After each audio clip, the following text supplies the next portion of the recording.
Yang pertama sebenarnya kalau misalnya SD tersebut menuntut calistung yang strict, benar-benar tidak mau menerima kalau anak belum bisa calistung, dan ketika masuk semester awal pun sudah bacaannya banyak sekali, menurut saya itu SD melakukan malpraktik. Karena sebenarnya secara general anak-anak itu siap untuk membaca dan menulis di usia mulai 7 tahun. Jadi harusnya di SD itu baru mulai belajar.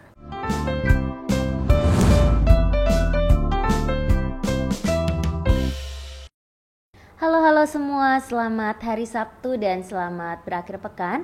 Senang sekali saya Alfona kembali menyapa teman Sinau semua di acara podcast kesayangan kita, Suara Sinau, Sinau Seumur Hidup. Hari ini kita akan membahas topik menarik, yaitu kapan sih waktu yang tepat atau terbaik untuk mengajarkan anak membaca dan menulis.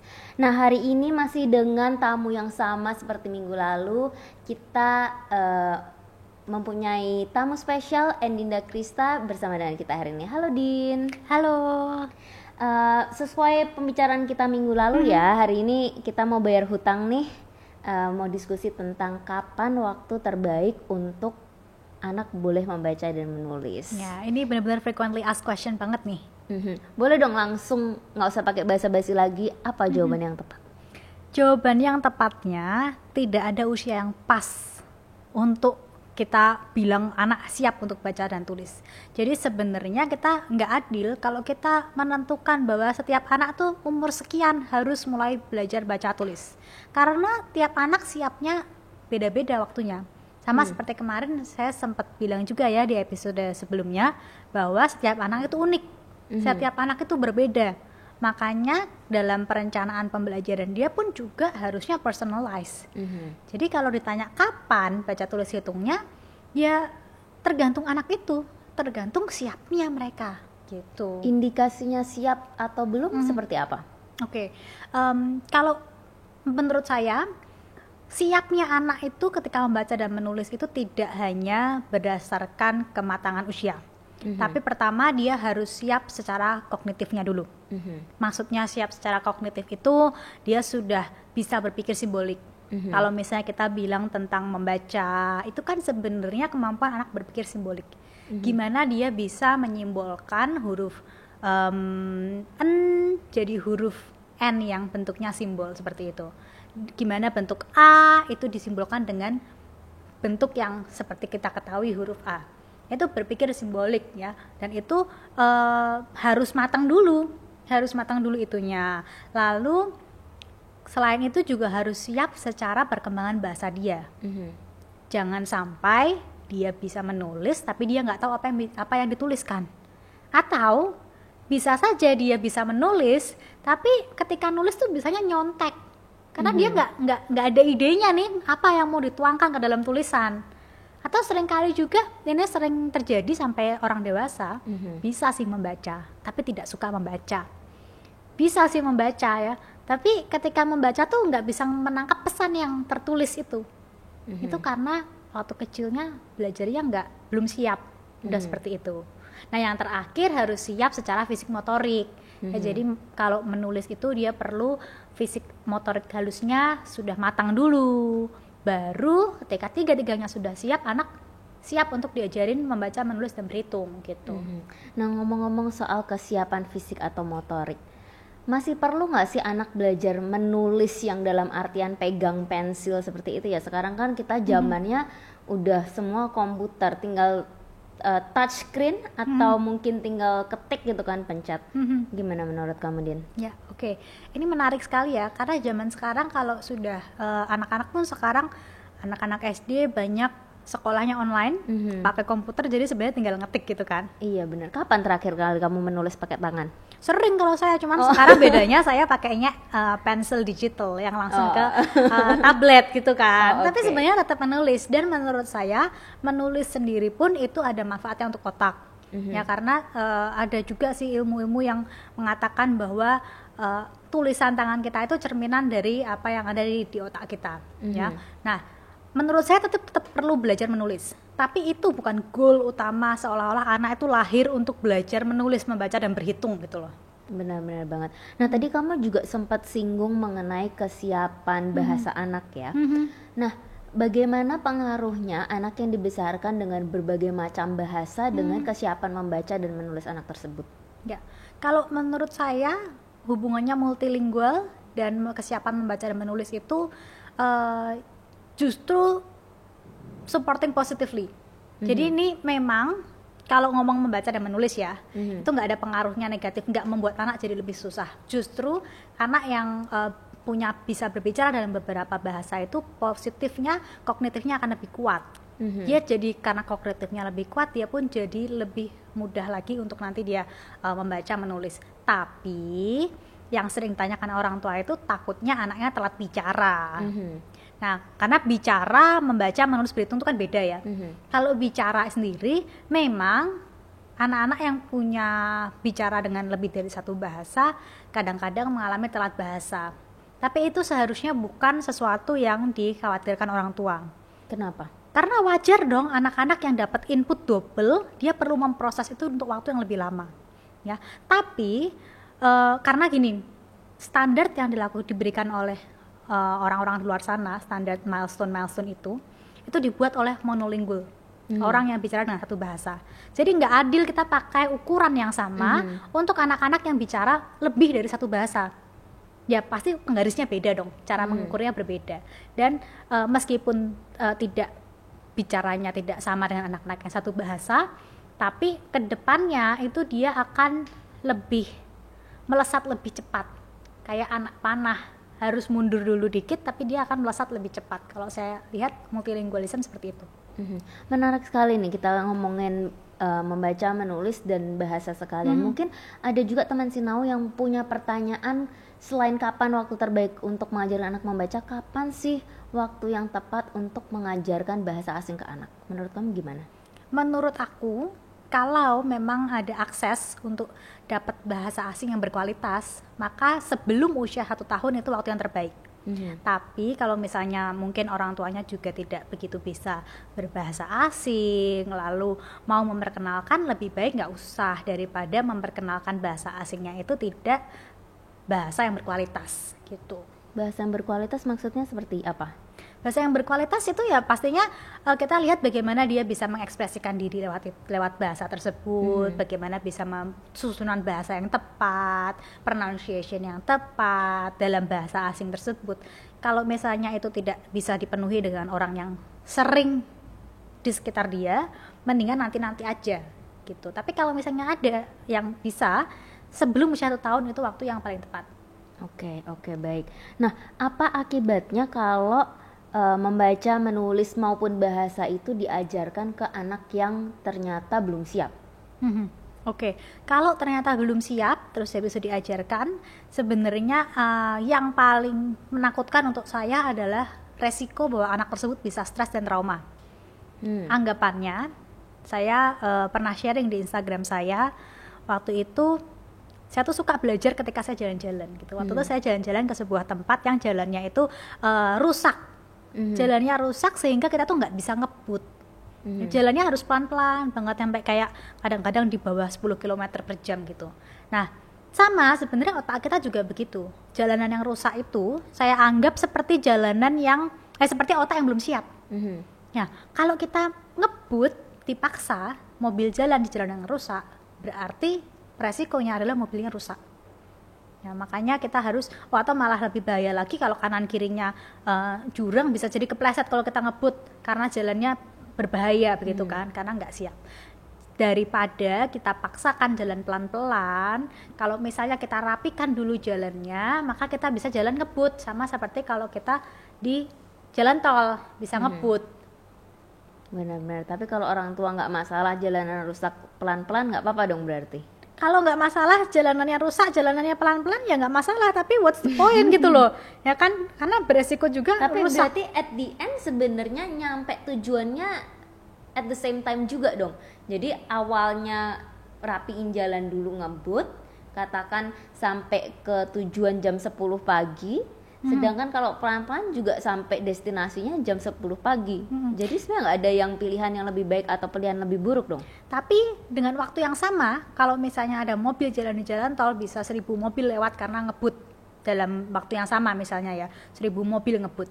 Tapi kalau misalnya jalannya rusak mungkin bisa cuma 10 mobil yang lewat karena jalannya rusak dan dia harus pelan-pelan, dan mungkin dari 10 mobil itu akan ada mobil-mobil yang rusak, resikonya jauh lebih besar. Ini mobil ini melambangkan apanya nih? 1000 atau 10? Mobil itu pengetahuan, kalau saya bilang skill dan pengetahuan anak dan perkembangan anak gitu. Jadi yang jalanannya itu melambangkan brain pathway. Apa tuh bahasa Indonesianya? Jalur otak. Iya, ya jadi di dalam otak kita tuh ada jalur-jalur itu yang kita sebagai orang dewasa kita sudah terbentuk jalurnya. Sama seperti sekarang kita coba ya, kalau disuruh mengeja huruf A sampai Z pasti di luar kepala ya. A, B, C, D, E, F, G. Sekarang coba saya tantang Z ke A, mundur, bisa nggak? Z, X, Y, nggak salah ya. Susah ya ternyata. Susah ya, karena belum terbentuk jalurnya. Nah itu yang disebut. Kalau mungkin malah sesuai keyboard mungkin malah bisa. Saya biasanya cuma sampai QWERTY-nya, habis Y. Iya. Ya, jadi A, S, D tetap susah ya, karena belum terbentuk pathway-nya atau jalurnya itu belum ada. Nah anak-anak pun juga begitu, untuk selama dia belum terbentuk jalurnya, kalau dipaksa dia bisa trauma, bisa jadi stres, bisa jadi nggak tercapai tujuannya, bisa jadi ada kerusakan-kerusakan yang bahayanya.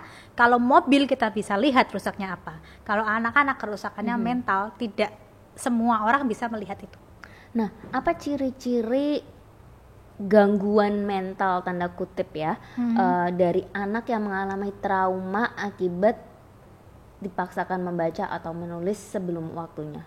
Apa nih konkretnya mungkin untuk yang awam mau mengidentifikasi seperti apa? Masalahnya trauma sendiri itu bisa bentuknya bermacam-macam, bisa jadi kemana-mana. Yang paling jelas nih ya, saya punya murid yang dia begitu lihat pensil dia udah teriak-teriak luar biasa karena dia udah bener-bener trauma sama yang namanya pensil. Tapi ada juga yang jadi kemana-mananya tuh psikosomatis, yang kayak dia sakit perut terus, pusing terus, mungkin setiap dengar kata-kata sekolah pusing terus, atau mungkin jadi stop mogok makan, penurunan berat badan yang signifikan. Jadi trauma itu bentuknya macam-macam, bisa jadi masalah-masalah yang tidak secara spesifik mengarahnya ke pensil dan kertas, tapi bisa jadi sumbernya itu. Oke, dan ini susah juga ya identifikasinya. Kadang mungkin orang tua pikir apakah salah makan nih, iya benar, atau apa. Dan apalagi di Indonesia mungkin agak jarang untuk orang pergi ke terapis, apa di sini psikolog ya, psikolog konseling. Iya, kan kalau orang tuanya memang peka, kadang-kadang memang dia bisa menghubungkan gejala tersebut dengan pemicunya apa. Biasanya pemicunya ya kalau misalnya disebutkan kata-kata tersebut, misalnya ditunjukin pensil, pulpen, itu kalau belum siap banyak banget ceritanya seperti itu. Oke, menarik. Nah, menurut kamu nih, kalau dari pengamatan aja lah, mungkin kita susah kalau langsung ambil data. Ya kalau kamu tahu mungkin bisa di-sharing. Seberapa banyak sih orang tua di Indonesia yang masih menuntut anaknya bisa baca dan menulis sejak dini? Saya nggak punya datanya, karena saya juga nggak tahu apakah ada yang melakukan riset seperti itu. Tapi dari apa yang selama ini saya sering surveikan dari Instagram saya merasanya lebih dari 50%. Cuman banyak yang mengakunya itu dia menuntutnya bukan karena keinginan orang tua, tapi karena tuntutan di SD. Itu. Emang benar ini SD di Indonesia menuntut anak harus sudah bisa baca dan menulis? Kenyataannya seperti itu ya, meskipun sebenarnya secara peraturan pemerintah itu tidak boleh melakukan tes calistung. Ada juga nih sekolah-sekolah yang memang tidak ada tes calistumnya, tapi di minggu pertama itu sudah bacaan yang panjang-panjang, sehingga otomatis meskipun masuknya bisa, tapi setelah masuk itu dituntutnya sudah lancar gitu. Jadi terus bagaimana solusi atau alternatif apa untuk orang tua yang nggak mau anaknya trauma akibat memaksakan anak yang belum siap, tapi juga tetap bisa mungkin memasukkan anaknya ke SD yang tepat dan terbaik seperti itu. Ya, oke. Yang pertama sebenarnya kalau misalnya SD tersebut menuntut calistung yang strict, benar-benar tidak mau menerima kalau anak belum bisa calistung, dan ketika masuk semester awal pun sudah bacaannya banyak sekali, menurut saya itu SD melakukan malpraktik. Karena Sebenarnya secara general anak-anak itu siap untuk membaca dan menulis di usia mulai 7 tahun. Jadi harusnya di SD itu baru mulai belajar, ya kan? Hanya memang nggak gampang cari sekolah yang sesuai dengan tahapan perkembangan anak. Ya, kalau sudah begitu tidak ada pilihan lain, orang tua yang harus menstimulasi anak sendiri di rumah, harus membantu. Jadi diseimbangkan. Karena tuntutan SD begitu, di rumah orang tua itu tetap punya kendali untuk take it easy supaya anak nggak stres, kasih stimulasi yang lainnya supaya sambil mematangkan anak dengan cara yang menyenangkan.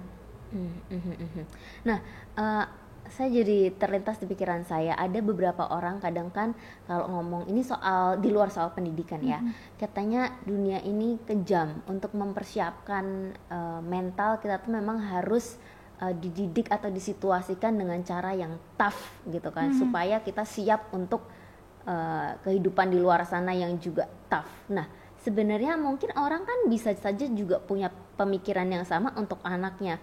Iya, SD emang ternyata sudah terlalu tough situasinya seperti itu. Nah, jadi di rumah mungkin mereka daripada mau menyeimbangkan biar rileks, mereka mau mendidik anaknya dengan lebih keras supaya anaknya tahan banting nih. Nah, itu kalau kayak gitu gimana menurut kamu? Menurutku tough itu betul yang harus diajarkan anak untuk resilience, tapi caranya tidak harus dengan sesuatu yang tidak sesuai dengan tahapan perkembangan anak. Kalau sudah jelas-jelas nih kayak saya nih ya, disuruh ngangkat barbel 100 kilo padahal saya sendiri nggak pernah olahraga, ya kan? Saya olahraga itu kan ngangkat cemilan gitu kan, ya kan? Kalau misalnya saya disuruh ngangkat barbel 100 kilo itu udah nggak mungkin. Terus kalau misalnya personal trainer saya bilang dunia itu kejam, kamu harus tough, angkat 100 kilo, kan nggak mungkin. Yang ada saya stres. Nah, jadi kita harus sesuaikan lah dengan apa yang memang di usia tersebut. Usia tersebut melatih resiliensinya dengan cara bermain. Ntar dia ketemu tantangan, gimana dia menghadapi tantangan tersebut, gimana dia berhubungan dengan temannya, terus habis itu kalau ada konflik, gimana dia bisa menyelesaikan konflik tersebut dengan cara yang damai misalnya. Ya itu dulu lah yang sesuai dengan tahapannya. Oke. Padahal kenyataannya banyak juga loh personal trainer yang bohong kayak ayo sedikit lagi udah kita udah nggak kuat gitu kan. Mungkin sebenarnya menurut dia kita kuat, hanya perlu dorongan aja, karena kadang-kadang kan kita, kalau konteksnya itu kita suka males juga kan. Nah sekarang gini, gimana kalau ternyata menurut orang tua anak itu sebenarnya siap, dia masih bisa dipush, tapi maksudnya bagaimana orang tua tahu bahwa ini sudah maksimal atau masih bisa dipush? Kalau menurut saya itu perlu dilihat dari itu tadi kesiapan 3 hal tadi ya, secara kognitif, secara bahasa, secara fisik motorik. Sebenarnya ada caranya untuk melihat. Kalau saya dari sudut pandang pendidik saya bisa melihat, tapi tidak semua orang tua bisa melihat tersebut. Kadang-kadang orang tua tuh melihat tersebut dengan kacamata ekspektasi orang tua. Ekspektasi saya atau tetangga bisa, kamu harus bisa gitu. Kadang-kadang kayak gitu. Oke. Nah, jadi gimana biar caranya orang tua bisa pakai kacamata kamu nih? Orang tuanya harus mau belajar. Soalnya jujur memang sama ya, kayak kita pun juga nggak bisa memahami kalau misalnya konteks olahraga tadi, personal trainer punya ilmu yang kita nggak tahu. Buat dia bisa tahu orang seperti kita dengan bentuk tubuh seperti kita itu perlu latihan seperti apa, seberapa banyak intensitasnya, dia ngerti, tapi kita nggak ngerti. Kadang-kadang banyak juga orang yang latihan sendiri merasa aku tuh bisa, aku push myself, keceklek Leo, ya kan? Itu bisa aja. Jadi kalau mau ya harus belajar. Sama, kita tidak punya pengetahuan olahraga, kalau kita belajar bisa. Kalau kita nggak mau belajar, pakailah personal trainer. Kalau disambungkan dengan episode sebelumnya, co-teaching ya? Iya benar. Ya nggak bermaksud podcast promosi ini sih. disponsori oleh Ya, sebenarnya nggak bermaksud promosi, cuman memang itu kalau orang tua yang bingung mau belajarnya dari mana, atau bahkan aduh kalau belajar sendiri kayaknya banyak banget karena ilmu di sana tuh lebar kali tinggi kali dalam. Nah, mendingan pakailah personal trainer atau ya itu tadi teaching partner gitu. Benar-benar sekali, saya setuju. Ya ini bukan promosi sekali lagi teman Sinau, tapi kita ini sangat excited dengan konsep co-teaching kita. Kita rasa memang dunia pendidikan dan orang tua saat ini benar-benar sangat butuh. Iya, kan cuma cerita kan, kita Cerita. promosi. Kode-kode. Oke. Nah, Din, jadi kalau anak belum siap belajar baca, tulis atau menghitung, calistung, apa sih yang bisa dipelajari oleh anak-anak? Ya, sebenarnya banyak banget memang orang tua yang merasa bahwa anak itu tujuan utamanya di usia dini adalah belajar calistung supaya siap masuk SD. Jadi prepare untuk kedepannya. Tapi menurut saya mereka tuh mikirnya kependekan. Harusnya yang mereka pikir adalah bagaimana mempersiapkan anak untuk kehidupan, bukan mempersiapkan anak untuk SD. Yang untuk persiapan kehidupan itu kan banyak hal yang bisa dipelajari sudah dari usia dini. Belajar berinteraksi dengan teman-temannya, berkolaborasi, bekerja sama, terus juga belajar mengenal dirinya sendiri, mengenal minatnya dia, apa sih yang dia suka, apa sih yang dia nggak suka, gimana dia bilang ke orang lain kalau aku tuh sukanya ini, nggak sukanya ini, berkomunikasi. Itu susah ya, kadang aja saya juga bingung ini suka atau enggak. Iya benar, kadang-kadang aja saya juga bingung kan kalau mau pesen makanan di ojol itu kan mau pesen ini mau pesen itu kan bingung juga ya. Nggak, tapi intinya adalah anak itu perlu banyak belajar hal seperti itu, karakter, bagaimana moralnya, belajar juga yang paling penting sebenarnya menurut saya selain belajar itu adalah membangun jaringan-jaringan otak yang tadi saya bilang jalur-jalurnya itu. Dan cara yang paling tepat adalah dengan experience yang banyak. Cara yang dengan simpelnya adalah dengan bermain, itu membangun jalur-jalur, jalan-jalan yang ada di otak tadi.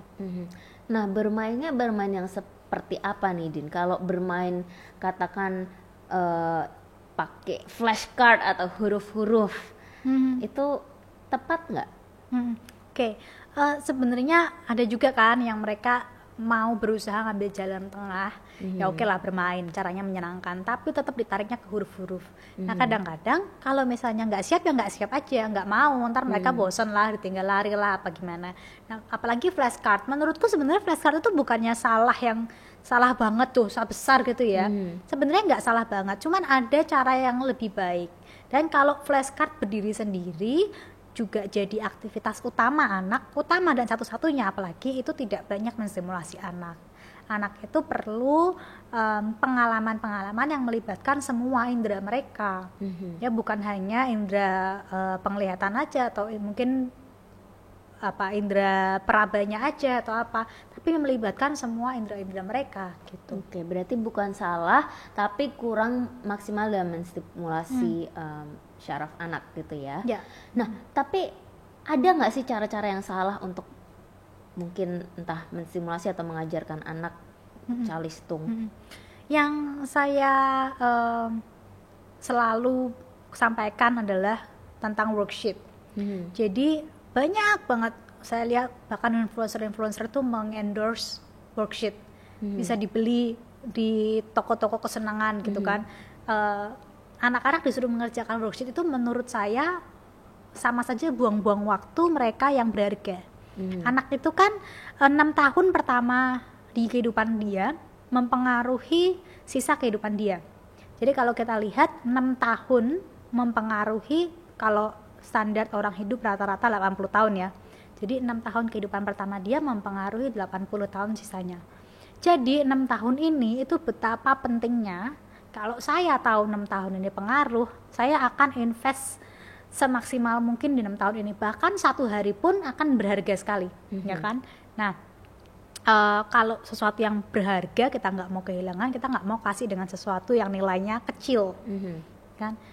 Kalau ada mungkin penonton Sinau yang suka main investment ya, stock market misalnya ya, kalau tahu ini bakal naik tinggi, nggak mungkin kita investnya kecil kan angkanya, pasti kan kita maunya investnya gede, langsung buru-buru dibeli, maunya angkanya gede. Sama saya pun juga merasa begitu, dan saya merasa bahwa ini tuh nantinya berpengaruh gede, invest balik modalnya akan gede. Kenapa kamu kasih dengan hal yang kecil bobotnya, nilainya? Itu menurut saya worksheet itu bobotnya kecil sekali. Oke. Kalau setengah-setengah gimana? Nah, itu menarik. Saya punya analogi yang menarik, nanti di akhir kita akan coba mainkan ya. supaya kita bisa melihat kalau setengah-setengah jadinya kayak apa, karena banyak banget yang nanya juga seperti itu, mau cari jalan tengah kan. Mending kita main sekarang. Oke, kalau begitu Mainnya kita gimana nih, Din? Nah, kita perlu, saya mau simbolkan ada 3 kategori ya. Ada anak yang memang pakai full bermain, ya. Ada juga yang pakai full worksheet, dan ada yang setengah-setengah tadi yang maunya dapat dua-duanya gitu ya. Kita perlu beberapa bahan nih. Oke, mungkin teman Sinau yang dengerin podcast atau nonton YouTube boleh sambil mengikuti aktivitas ini di rumah gitu ya. Bahan-bahannya apa aja, dan kita perlu toples. Kita perlu toplesnya 3 buah, dan 3 buah ini cari yang ukurannya 3-3-nya sama, ukuran dan beratnya sama ya. Lalu kita juga perlu 2 bahan ya yang melambangkan. Yang pertama adalah worksheet, melambangkan worksheet. Yang kedua melambangkan bermain. Ya, yang worksheet itu di sini saya pakai dakron atau kapas. Ya, dakron ini, kenapa kok saya pakai dakron ini untuk melambangkan worksheet? Karena kesannya dakron ini besar. Kalau kita masukkan ke dalam toples, kesannya itu sudah memenuhi. Sama seperti secara sosial kita melihat bahwa ketika anak bisa menyelesaikan worksheet, belajar worksheet, wah hebat ya, pinter ya, kesannya kayak wow gitu. Tapi sebenarnya bobotnya nanti kita buktikan ya. Terus nanti teman Sinau di rumah juga bisa menggunakan timbangan ya. Iya, tadi saya udah ada disinggung soal bobotnya sama. Ini saya ada timbangan mungkin kalau diperlukan. Terus ada kertas. Perlu apa lagi nih? Kita perlu satu lagi yang untuk melambangkan bermain ya. Yang bermain kita mau pakai kacang-kacangan. Mungkin di sini sekarang kita pakai kacang kedelai. Ya. Kenapa kok kita pakai kacang kedelai? Karena kacang kedelai itu bentuknya kecil-kecil ya. Beda kalau sama dakron tadi. Nah, tapi meskipun kecil-kecil, ini sama seperti bermain. Kadang orang menganggap bahwa bermain itu receh gitu kan. Kayak udah sih bermain, apa sih, belajar apa sih gitu kan, dianggap receh. Tapi ketika dilakukan terus-menerus, ini akan, ketika akumulasinya itu nanti bobotnya kita akan lihat, kita akan bandingkan ya. Boleh dibantuin dong, kita mau isi tiga mangkok ini, toples kita mau kita isi dengan yang satunya. Coba boleh mau isi yang bermain ya. Kamu isi yang bermain, jadi boleh yang satu kita penuhi dengan kacang, karena kita mau isi, anggapannya adalah ini anak ini, satu toples ini melambangkan 1 hari dalam kehidupan anak ya. Yang tadi kita mau bahwa 1 hari ini maksimal yang diperoleh anak. Kita mau invest sebanyak-banyaknya kan.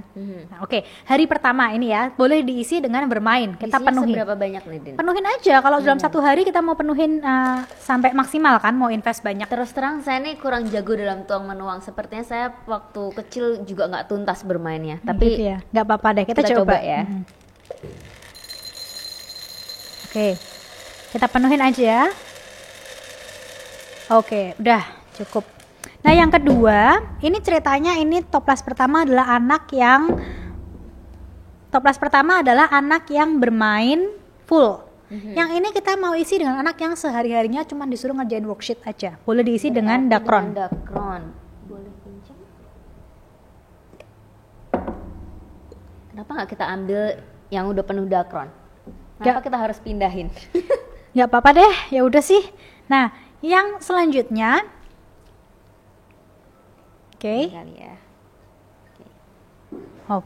Nah, sekarang ini yang setengah-setengah.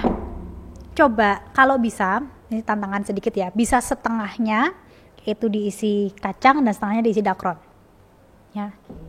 Supaya adil, setengahnya kanan kiri, coba bisa nggak? Daripada atas bawah kayak kue lapis, kita bikin kanan kiri kayak zebra. Kenapa gitu? Kalau saya mau atas bawah nggak boleh, Din? Ya boleh aja sih, cuman kayaknya kayak lebih keren kalau kanan kiri sih. Kayaknya susah soalnya kanan kiri. Susah ya? Coba ya.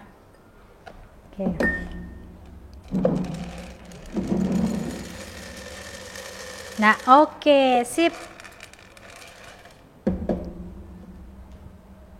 Terus? Udah. Sekarang kita mau coba ukur bobotnya. Kita ukur ya. Nah, ini sudah pasti toplesnya ukurannya sama. Sekarang ini anak yang aku dibantu tulis bobotnya ya. Itu ada spidol tuh di situ. Jadi toples pertama ini diisi dengan kacang-kacangan. Ini melambangkan anak-anak yang mendapatkan kesempatan bermain full. Angkanya ada di 675. 675 gram? Iya, 675 gram, 675. Oke. Lalu sekarang kita mau ukur yang toples kedua yang isinya dakron. Nah nanti yang isinya dakron ini melambangkan anak-anak yang sepanjang hari cuman disuruh kerjain worksheet doang. Ya. 315. Beda jauh nih. Beda jauh ya. Nah sekarang yang ketiga, toples yang ketiga ini anak yang setengah-setengah tadi ya. Yang setengahnya boleh bermain, setengahnya lagi tetap harus mengerjakan worksheet. Mari kita hitung. 462. Lumayan. Nah sekarang coba nih denger-denger kan kamu ini backgroundnya bisnis ya. Jadi sekarang coba kita bahas, kalau misalnya kemarin aku udah sempat bahas tuh ada Profesor Heckman, dia profesor ekonomi yang menang Nobel di Amerika. Dan dia bilang bahwa early childhood education itu nantinya punya return of investment yang paling besar di kemudian hari ketika dewasa. Ya, kalau kita udah tahu nih tiga-tiganya return of investmentnya besar, dan anggap beratnya tadi yang sudah kita hitung itu adalah modal awal yang kita invest di usia dini. Kamu mau jadi yang mana? Yang invest yang tadi toples 1, toples 2, atau toples 3? Sebenarnya agak susah nih kalau ngomong soal bisnis ya, karena hukum bisnis itu kan the higher the return, the higher the risk. Berarti artinya kalau kamu mau tanam modal yang besar, kamu harus berani dengan resiko yang besar. Padahal kalau ini nggak tahu nih ini nyambung atau enggak. Kalau saya maksudnya dilihat dari situ investasinya ya saya punya modal besar nih, tapi resikonya kalau besar juga, ini kan anak nih. Iya benar. Sebenarnya kalau saya lihat dari pendidikan, resikonya adalah apakah kamu mengisi itu benar apa enggak. Karena ini sekarang kan oke lah ya, kita cuma punya variabel dakron sama kacang yang artinya worksheet dan bermain. Tapi sebenarnya bermain itu sendiri kan tidak hanya satu hal doang. Bermain itu ilmunya dalam, kayak nggak cuma kacang doang. Mungkin kenyataannya ada kacang, ada benda-benda lain, mungkin kacang merah, kacang hijau, kacang hitam, kacang hijau, ada macam-macam gitu kan. Nah, apa yang kita masukkan ke sini itu nanti akan jadi return of investment-nya. Nah, jadi mungkin resikonya adalah seberapa berkualitas itu bermainnya. Gitu. Tapi tetap kalau kita anggap aja variabel 2 gini loh. Yang mana yang nanti akan dapat lebih banyak? Yang paling banyak kacangnya. Ya, yang paling banyak kacangnya kan. Jadi itu bobot yang diterima anak perharinya akan lebih maksimal ketika anak mendapatkan kesempatan bermain hands on yang real konkret gitu dibandingkan anak mengerjakan worksheet. Jadi saya nggak bilang bahwa worksheet ini benar-benar negatif banget, cuman bobotnya rendah.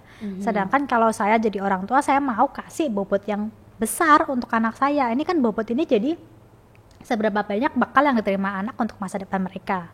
Jadi saya akan nggak perlu khawatir, bermain itu cukup, meskipun kadang-kadang kita kalau melihat secara sekali main itu cuman kecil kayak biji kacang ini, tapi ketika kita lakukan berulang kali, anak-anak berrepetisi ya ketika bermain, maka ini akan jadi bobot yang cukup untuk anak, untuk bekal mereka nanti gitu. Dan ini ada lagi nih lanjutannya yang bisa kita mainkan nih. Oke, ya. gimana tuh? Kita punya Jenga blok, ya. Kita akan coba membangun di 3 tempat ini. Mungkin yang pertama kita akan coba bangun di yang bermain full, toples yang isinya kacang dan toples yang isinya dakron. Jadi sekarang kita mau coba bikin bangunan di atas toples ini. Karena apapun yang kita berikan di anak di usia dini mereka akan jadi fondasi mereka di kemudian hari. Ya seperti yang sudah saya bilang. Sekarang kita akan coba ya. Ini terakhir deh. Sekarang kita coba ini dulu ya. Yuk kita sama-sama. Kamu bikin di toples yang isinya dakron. Aku bikin di toples yang isinya kacang. Kok gitu? Mau gimana? Mau tuker? Oh Nggak gini usah deh. Nggak usah, saya itu nggak apa-apa. Oke, yuk kita coba ya. Kita lihat bisa nggak? Ini mungkin perlu dibagi 2 dulu kan? Oke, yuk kita bagi 2 dulu.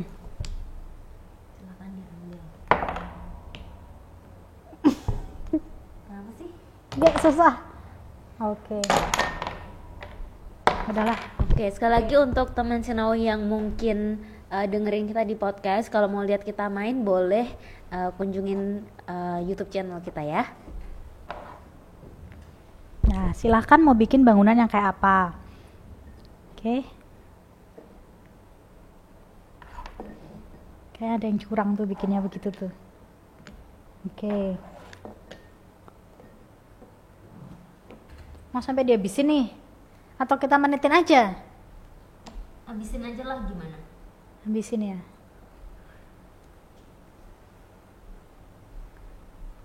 Tadi bener nggak nih baginya sama? Nggak tahu deh.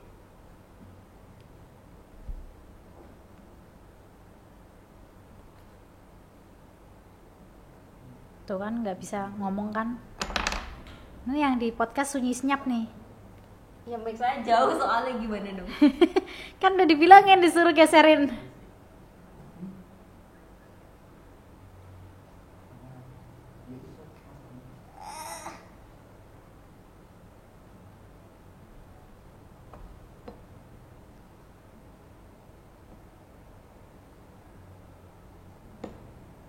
Oke, udahlah saya udahlah.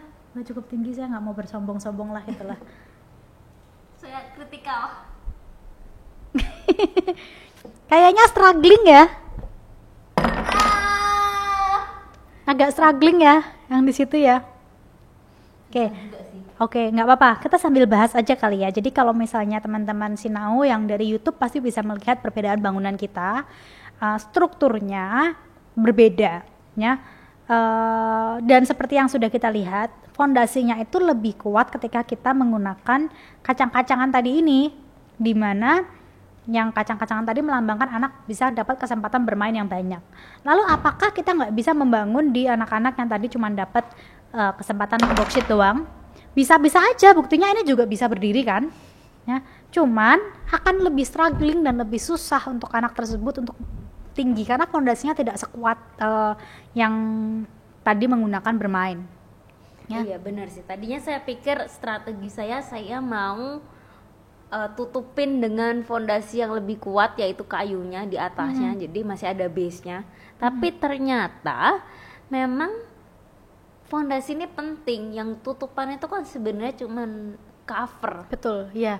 Tutupannya di cover itu atau dicari strategi yang baru itu sama saja seperti dalam kehidupan kita ada juga unsur luck atau unsur kesempatan, opportunity yang kita ambil. Bisa aja sebenarnya anak sukses membangun, tapi dia akan lebih harus berusaha lebih keras dibandingkan anak-anak yang memang fondasinya lebih kuat. Anak-anak bagaimanapun fondasi yang lebih kuat pun akan mempengaruhi bangunan dia ke atas nantinya. Nah, sedangkan bagaimana dengan anak-anak yang dibangunnya di setengah-setengah ini tadi ya? Ya sebenarnya intinya sama, bukan berarti nggak bisa, tapi dia akan lebih kuat kalau di gini aja udah miring. Ya udah miring, jadi bukan nggak bisa dibangun, tapi ketika kita berikan bobot yang banyak, yang berkualitas, itu akan jadi fondasi di mana dia bisa lebih tinggi nantinya bangunannya atau masa depannya pun juga jadi lebih punya kemampuan untuk berkembang lebih besar dibandingkan anak-anak yang pengalamannya di usia dini itu terbatas hanya di mengerjakan worksheet aja. Wah, luar biasa sekali nih analoginya, Din. Keren banget, saya 100% setuju, dan saya harap teman Sinau yang mempraktekkan juga bisa ikut ini ya, terbukakan wawasannya bahwa bermain itu penting loh. Bermain itu ternyata fondasi yang kuat untuk anak usia dini. Betul. Terima kasih banyak, Din, udah di sini repot-repot bawain barang-barang buat kita main dan membagikan ilmunya untuk teman Sinau. Mungkin next week, minggu depan atau kapan kita ngobrol-ngobrol lagi dengan teman Sinau dan tentunya dengan topik yang lebih seru. Ya. Oke, terima kasih semua. Sampai ketemu Sabtu depan. Bye bye.